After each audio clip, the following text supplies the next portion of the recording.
ญาติโยมทั้งหลายถ้าหากว่าญาติโยมอยากรักษา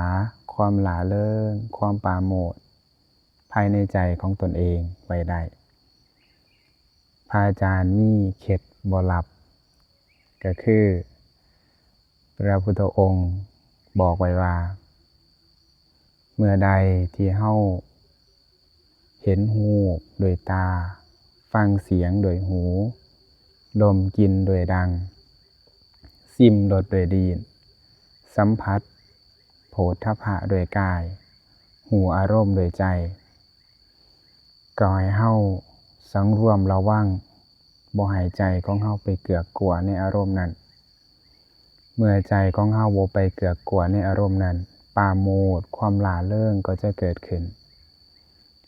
เมื่อความหลาเริงมีปีติความอิ่มใจก็จะมีผู้ที่มีปีติปัสสัทธิความสงบระงับก็จะเกิดขึ้น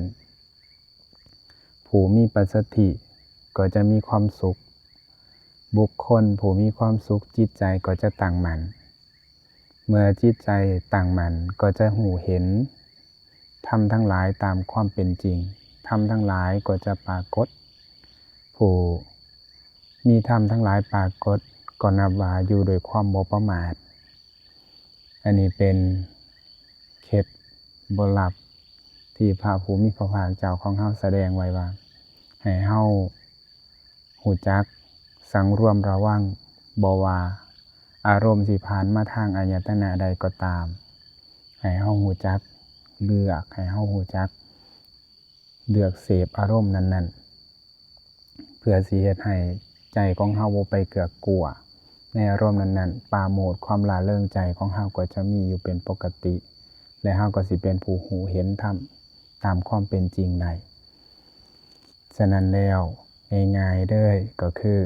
ทุกมื้อนี้มีข้อมูลมีข่าวสารอันใดก็ตามให้รู้จักเลือกเสพให้รู้จักเลือกคบอารมณ์นั้น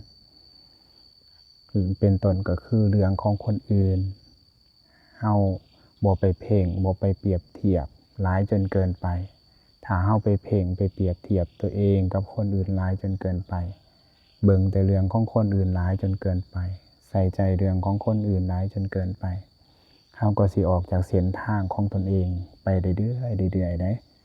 ฉะนั้นแล้วถ้าบ่อยากออกจากเส้นทางของตนเองต้องรู้จักสังรวมระวังรู้จักกลับมารักษาใจบ่ปล่อยให้ใจของเฮาไปเกือกกลัวในอารมณ์ต่างๆเจริญพร